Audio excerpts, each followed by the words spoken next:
네, 오늘 우리가 요한복음에 소개하는 예수님의 두 번째 표적, 7가지 표적 가운데 이 두 번째 표적에 대해서 함께 살펴보려고 합니다. 여러분, 기적을 싫어하는 사람이 있을까요? 기적 싫어하시는 분 한번 손 들어보세요. 아마 아무도 손을 들지 않으실 겁니다. 저도 포함해서 기적을 다들 좋아합니다. 중한 병이 나았는지, 꿈쩍도 하지 않던 가족이 갑자기 주님께 돌아오는 역사, 재정의 문제가 해결되는 것, 또 관계의 문제가 해결되는 것, 그렇게 뜻하지 않은 그러한 놀라운 회복과 치유를 우리가 경험할 때 우리는 감격하지 않을 수가 없습니다. 그런데 중요한 것은 무엇이냐? 요한복음에서 이 예수님이 행하신 놀라운 기적과 같은 일들을 소개할 때 이 기적이라는 표현을 사용하지 않고 표적이라는 그런 단어를 사용한다라는 거예요. 이것에 우리는 주목을 해야 합니다. 이미 이전에 제가 설명했듯이 이 표적이라는 것은 현재 무엇이 일어났는가 그 현상에 주목하지 않습니다. 이 표적은 어디에 주목하느냐? 이 놀라운 일을 행하신 분이 누구인가? 그분께 우리의 시선을 고정시키는 거예요. 그분을 알아가게 하고, 그분을 닮아가게 하고, 그분을 내 마음에 모시고 그 안에 위로를 얻고 힘을 얻게 되는 것이죠. 표적은 헬라어로 세메이온이라고 하는데, 이는 단순히 놀라운 기적 자체를 가리키지 않아요. 하나님의 뜻과 메시지를 나타내는 표지판, 그런 의미를 담고 있고, 예수 그리스도께서 참된 구원자 되심을 드러내는 어떤 상징적인 증표를 담아내는 단어로 사용되고 있습니다. 그러므로 우리는 일생에서 경험하게 되는 수많은 표적들이 있을 겁니다. 왜 요한복음의 7가지 표적만 기록했을까요? 7은 무슨 숫자죠? 완전수라는 거예요. 이 이외에도 수많은 표적들과 기적들이 나타납니다. 이루셨어요. 행하셨어요. 그런데 그 가운데 7개를 선별해서 넣은 겁니다. 즉 7개라는 것, 완전수라는 것은 오늘날 우리의 삶 속에서 동일하게 그 예수님의 표적의 역사들이 나타나고 있다는 거예요. 여전히 일어나고 있다는 거예요. 그러므로 우리가 우리 일생 속에서 경험하게 되는 표적, 또 말씀을 통해서 확인하게 되는 그런 수많은 표적들 앞에서 우리는 그 기적 자체, 그 현상 자체에 머물면서 그곳에서 우리가 감격하는 것에 머무는 것이 아니라 그 표적을 행하신 예수 그리스도가 누구인가, 내가 믿는 그분이 누구인가, 그분을 확인하고 더욱 알아가는 일에 힘써야 하는 것이죠. 그런 의미에서 오늘 우리가 살펴보게 되는 이 두 번째 표적, 본문의 말씀도 우리가 동일한 관점에서 이해하고 묵상하고 읽어내려가야 합니다. 예수님께서 저 멀리 떨어진 죽어가는 왕의 신하를 고치신 사건에 대해서 그것을 두 번째 표적으로 성경은 증언하고 있습니다. 이 표적은 무엇을 의미하냐? 결론부터 말씀드리면 오늘 제목을 통해서 확인할 수 있듯이 공간을 초월하여 역사하시는 예수 그리스도. 이 공간을 초월하는 초월자 예수 그리스도를 우리로 하여금 입술을 열어서 믿음으로 고백하게 하는 유익과 구원을 가져다 주는 것이죠. 오늘 이 시간 주님을 더 깊이 알아가는 기쁨, 초월자 대신, 공간의 초월자 대신 주님을 더 깊이 알아가는 기쁨과 감격이 우리 모두에게 있기를 간절히 소망합니다.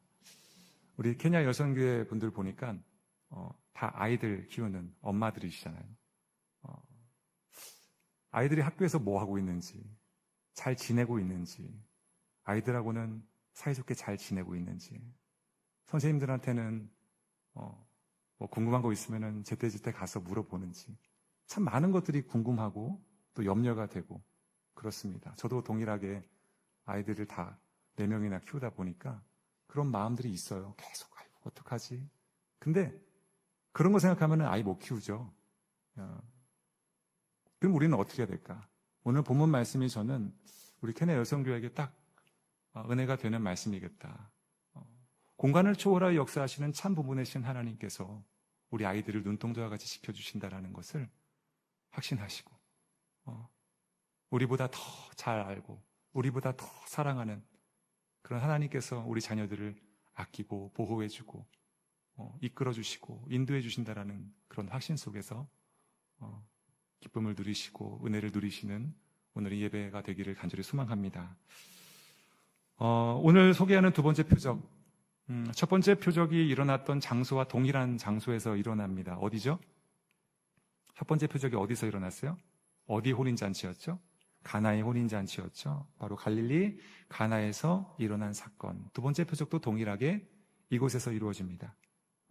첫 번째 표적은 물이 포도주로 변하는 본질의 초월이 일어났다면, 그런데 이 같은 장소에서 이번에는 죽어가는 한 아이의 생명이 걸린 그런 절박한 이야기가 펼쳐지고 있어요. 곳에서 우리는 이 공간의 초월이 나타나는 현상을 바라보게 됩니다. 46절에 보면 이렇게 기록하고 있어요. 예수께서 다시 갈릴리 가나에 이르시니 전에 물로 포도주를 만드신 곳이라. 왕의 신하가 있어 그의 아들이 가버나움에서 병들었더니. 아멘. 당시 갈릴리 가나에 왕의 신하 한 사람이 있었던 모양입니다.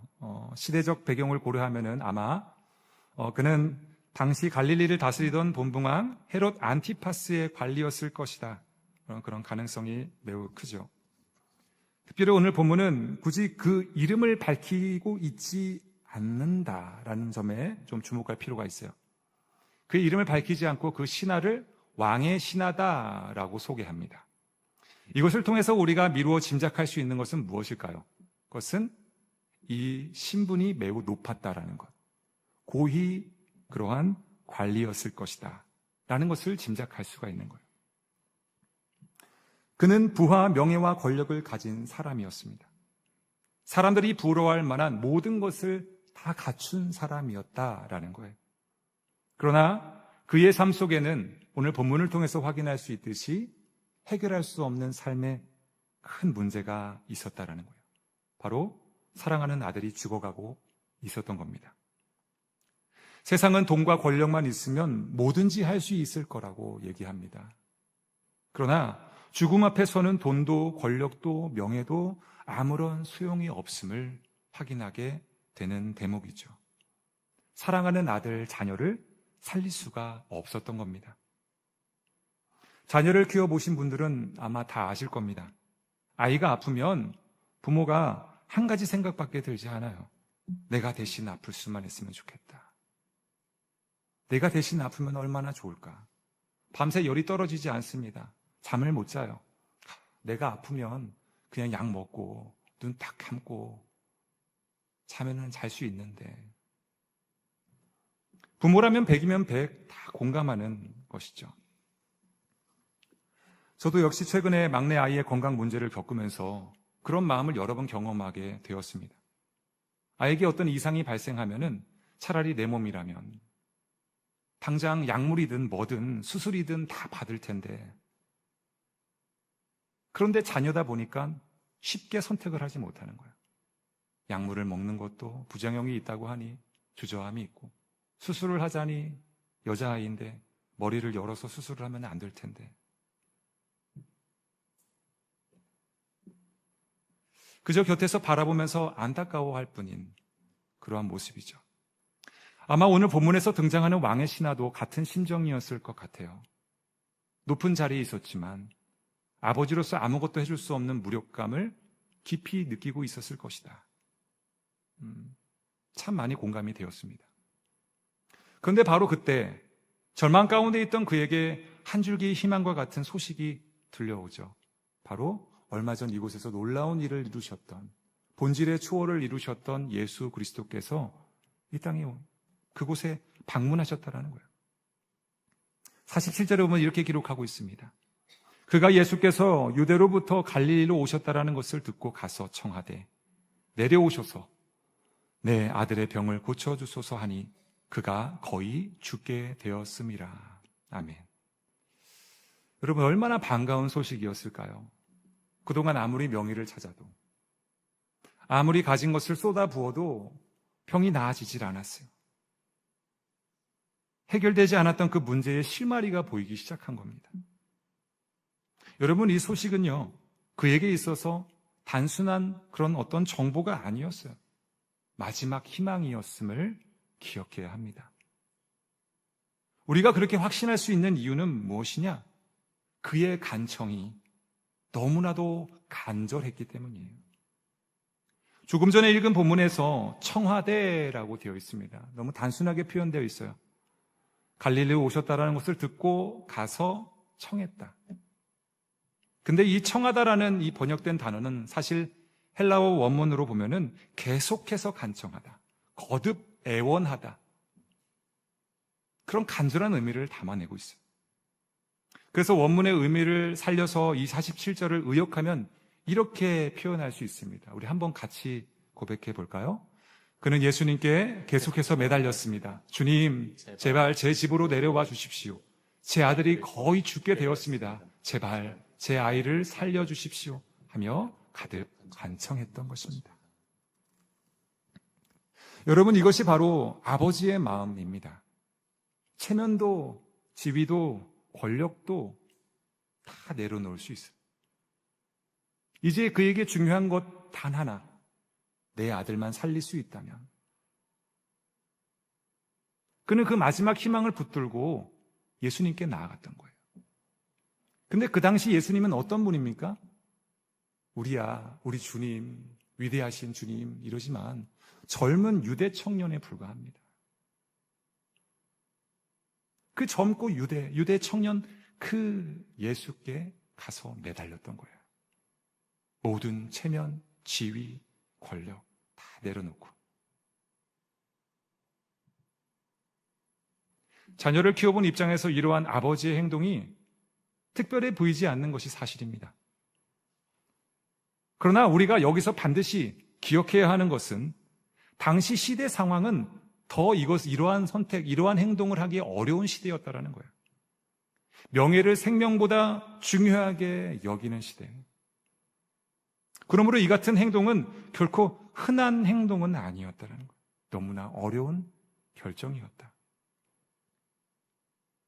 하지만 그렇게 큰 어려움을 감수한 그 아버지에게 예수님의 말씀은 답변은 친절하지가 않습니다. 너무나 차갑고 쌀쌀맞습니다.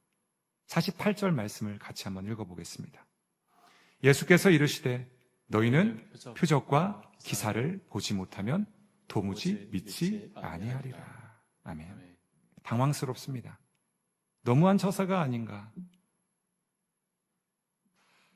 그런데 우리는 여기서 더 놀라야 하는 것이 있는데, 당황해야 하는 것이 따로 있는데, 그것은 바로 이어지는 이 왕의 신하, 아버지의 반응에 우리는 주목을 해야 돼요.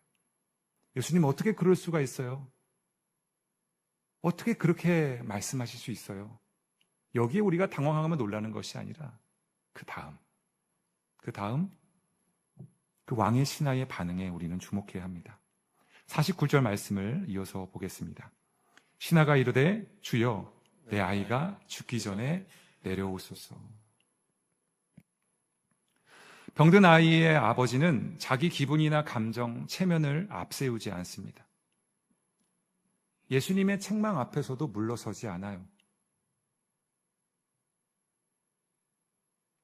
그는 변명도 하지 않습니다. 서운함을 표시하지도 않아요. 오직 한마디뿐입니다. 주님, 제발 내 아들의 병을 고쳐주세요. 내 아들을 살려주세요. 이것이 아버지의 마음이에요.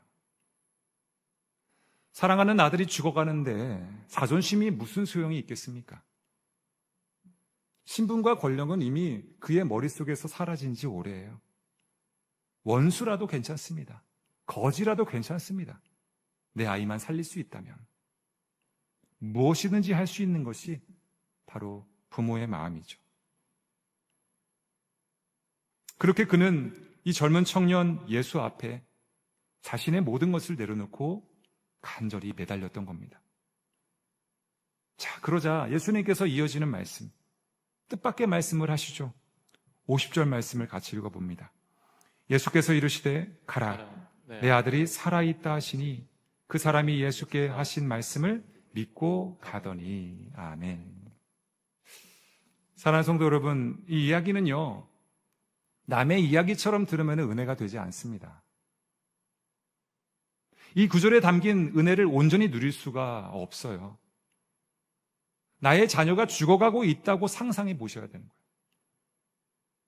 용하다는 의자는 다 찾아가 봤고 좋다는 약은 다 먹여봤어요. 그런데 전혀 차도가 없는 거예요. 그렇게 생명이 꺼져가는 자녀를 무력하게 지켜봐야만 하는 그 부모의 심정을 가지고 이 본문을 읽어내가야 하는 거죠. 여기서 우리가 근데 한 가지 꼭 짚고 넘어갈 또 문제가 있는데, 이 왕의 신하가 계속해서 예수님께 어떻게 해달라고 요청하고 있죠? 아이를 살려달라고 하고 병을 낫게 해달라고 하지만 그 앞에 조건이 붙어요. 뭐 해달라?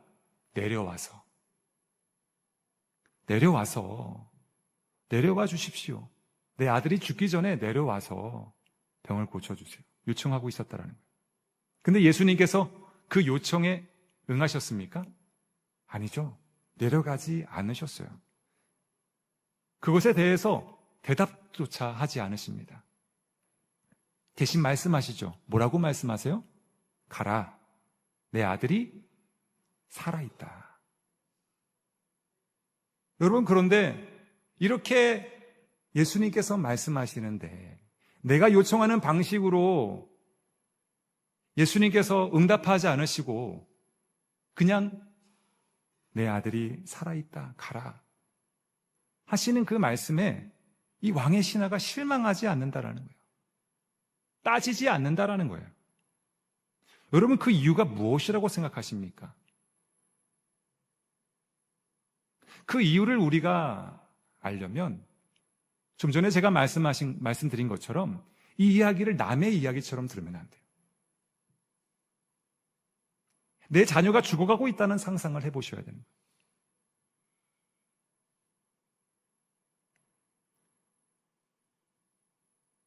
이 왕의 신하가 진정으로 원했던 것이 무엇입니까? 예수님이 내려오시는 거였습니까? 자기 집에 내려오셔서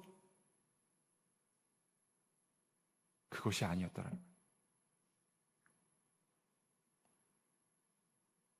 아들의 병이 고쳐지는 거, 아들이 살아나면 되는 거예요.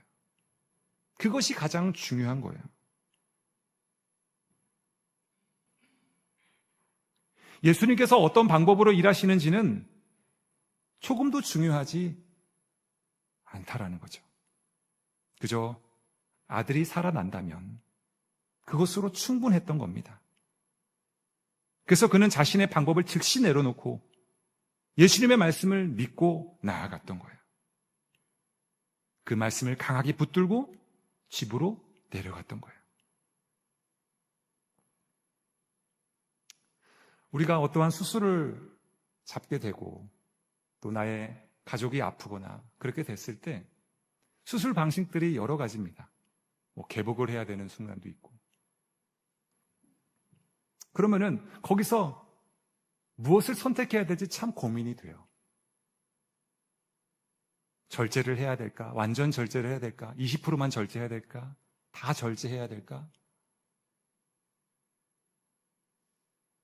그런데 우리가 궁극적으로 가장 희망하고 소망하는 그것은 무엇입니까?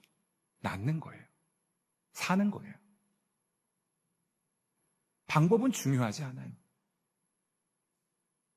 살려주시기만 하면 되는 거예요.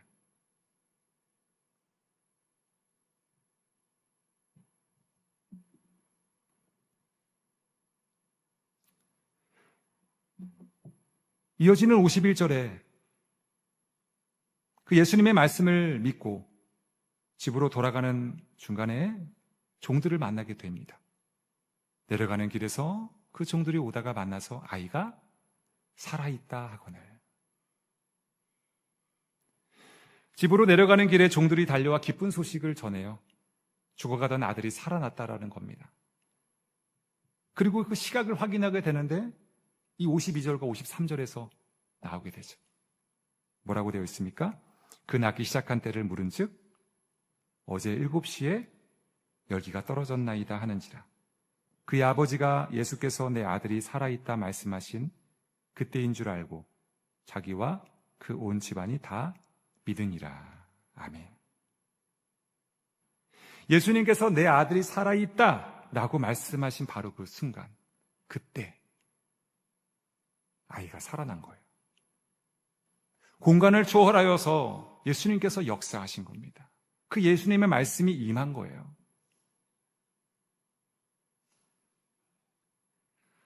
예수님께서 그 집에 직접 가지도 않으셨어요. 직접 그 손을 얹지도 않으셨어요. 그저 멀리 떨어진 곳에서 말씀만 하셨다는 거예요. 그런데 그 말씀은 공간의 한계를 뛰어넘어 죽어가는 아이에게 강력하게 임하게 되었다는 거예요. 무엇을 보고? 그 왕의 신하의 믿음을 보고. 여러분, 이것이 처음 있는 일이 아니었죠. 예수님께서는 또 한 사람의 믿음을 칭찬하신 적이 있습니다. 바로 백부장의 믿음. 그는 예수님께서 이렇게 말합니다. 예수님께 이렇게 말하죠. 마태복음 8장 8절에 이렇게 기록하고 있어요. 다만 말씀으로만 하옵소서. 그러면 내 하인이 낫겠사옵나이다. 그는 예수님께서 직접 오셔야만 병이 낫는다고 생각하지 않았어요. 말씀만으로 충분하다라고 믿었습니다. 여러분, 오늘 왕의 신하도 결국 이와 같은 믿음으로 나아가고 있는 거예요. 저는 이것을 공간의 초월이라고 표현하려고 합니다. 우리 예수님은 거리의 제한을 받지 않으십니다. 믿으십니까? 공간에 묶이는 분이 아님을 믿으시길 축원합니다. 공간을 다스리시는 위대하신 하나님이심을 믿으시기를 축원합니다. 그러므로 우리가 기도할 때도 마찬가지라는 거예요. 우리는 주님, 여기 와 주십시오. 이 방법으로 역사해 주십시오. 라고 기도합니다. 그러나 하나님께서는 우리가 생각하는 방식대로 일하지 않으세요. 방식대로 일할 때도 있지만 꼭 방식대로만 일하지 않으시는 분이라는 거예요. 하나님은 방법, 그것은 하나님의 영역이고 믿음은 우리의 영역임을 믿으시길 축원합니다. 방법은 하나님의 영역이에요. 하나님이 선택하시는 거예요. 하나님의 세상의 때에 세상의 방법으로 역사하시는 것이지 내 때와 내 방법으로 역사하시는 게 아니라는 거예요. 우리는 무엇을 하냐? 우리의 영역은 믿음이다. 우리는 방법을 결정하는 사람이 아닙니다. 하나님을 신뢰하는 사람들입니다.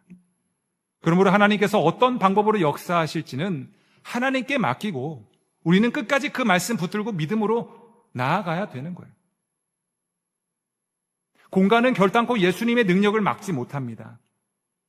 이에 대한 다윗의 놀라운 고백이 있어요. 시편 139편 7절로부터 10절까지의 말씀입니다. 우리 같이 고백합니다. 내가 주의 영을 떠나 어디로 가며 주의 앞에서 어디로 피하리이까?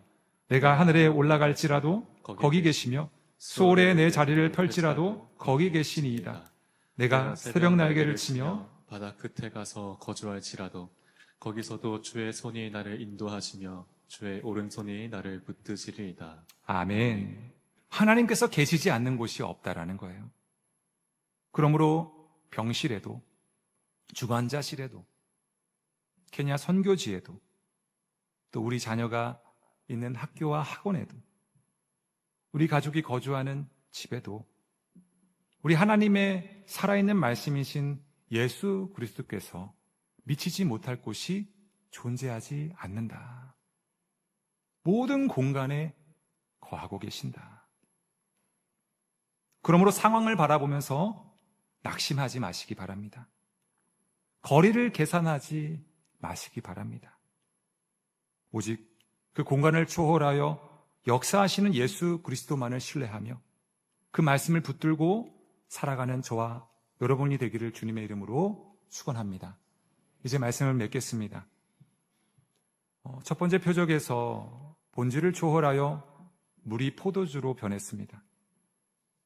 그리고 오늘 두 번째 표적에서는 공간을 초월하여 죽은 생명이 살아났어요. 여러분, 이 두 가지 표적의 공통점이 무엇입니까? 그것은 바로 예수님께서 친히 말씀하셨다라는 거예요. 그 말씀 앞에 물이 포도주가 되었고 그 말씀 앞에 죽어가던 아이가 살아났습니다. 본질의 초월도 공간의 주홀도 예수 그리스도의 말씀으로 일어나게 된 거예요. 본질도 공간도 한계가 되지 못했던 거예요. 제한할 수 없었던 거예요. 사랑하는 성도 여러분, 오늘도 우리 앞에는 인간의 힘으로는 도저히 해결할 수 없는 수많은 문제들이 있습니다. 그러나 주님께는 한계가 없음을 믿으시길 축원합니다. 우리가 갈 수 없는 곳에서도 주님은 여전히 일하고 계시고 역사하고 계세요. 우리가 보지 못하는 그곳에서도 주님은 여전히 일하고 계십니다. 그러므로 눈에 보이는 환경을 바라보면서 낙심하지 마시기 바랍니다.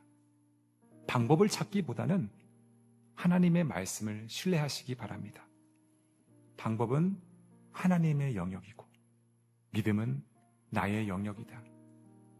이것을 기억하는 저와 여러분이 되었으면 좋겠습니다.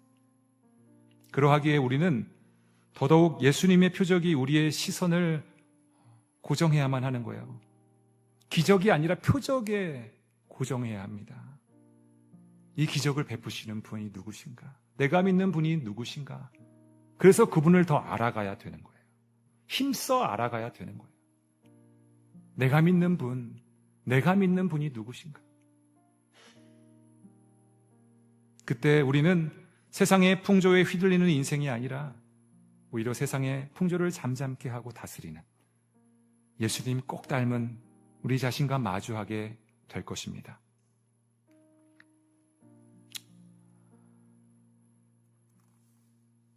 공간의 조월. 지금 우리 자녀들 어디 있어요? 뭐 하고 있어요, 지금? 이것들이 공부를 하고 있는지, 놀고 있는지, 그죠? 딴짓하고 있는지. 지금 저도 핸드폰이 없거든요? 지금, 여기 핸드폰 있네? 왜 있죠?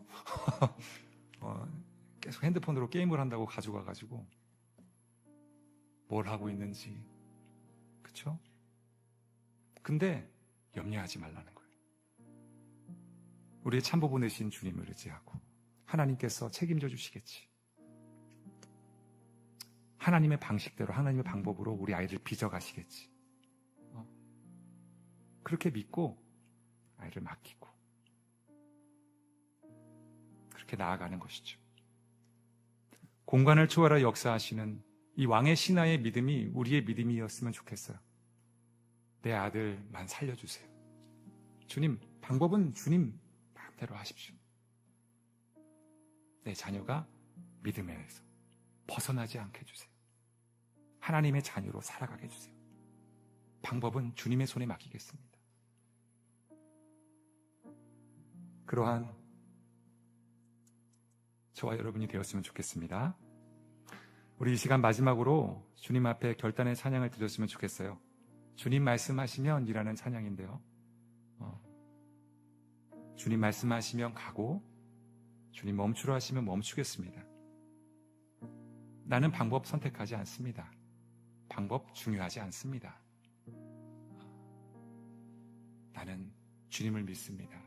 주님의 선하심을 믿습니다. 주님, 나의 모든 문제들, 지금 꽁꽁 싸매고 누구에게도 말하지 못하는 그 어려움들 주님한테 다 내어 맡기고 주님께서 이 공간을 초월하여서 곳에 역사하시고 일하여 주옵소서. 주님 믿습니다. 주님 가라 하시니 가겠습니다. 그러한 믿음으로 함께 고백하시고 주님 앞에 영광 올려드렸으면 좋겠습니다. 함께 찬양하겠습니다. 주님 말씀하시면 내가 나아가리다. 주님 뜻이 아니면 내가 멈춰서리다.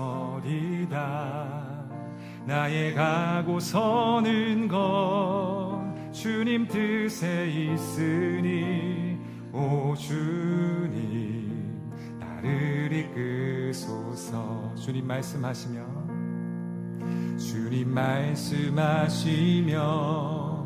내가 나아가리다. 주님 뜻이 아니면 내가 멈춰서리다. 나의 가고 서는 것 주님 뜻에 있으니 오 주님 나를 이끄소서. 뜻하신 그곳에 나 있기 원합니다. 이끄시는 대로 순종하며 살리니 연약한 내 영혼 통하여 일하소서. 주님 나라와 그 뜻을 위하여 뜻하신 그곳에 나 있기 원합니다.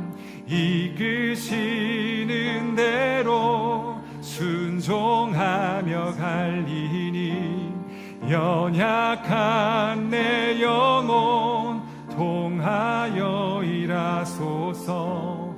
주님 나라와 그 뜻을 위하여 오 주님 나를 이끄소서. 오 주님 나를 이끄소서. 오 주님 나를 이끄소서. 오 주님 나를 이끄소서. 오 주님 나를 이끄소서. 아멘. 오늘도 동일하게 공간을 초월하여 역사하시는 그 주님을 신뢰하며 예수 그리스도를 끝까지 믿고 의지하며 시온의 대로를 걷는 그런 복된 한 주간의 삶을 잘 살아가는 저와 여러분이 되기를 주님의 이름으로 축복합니다.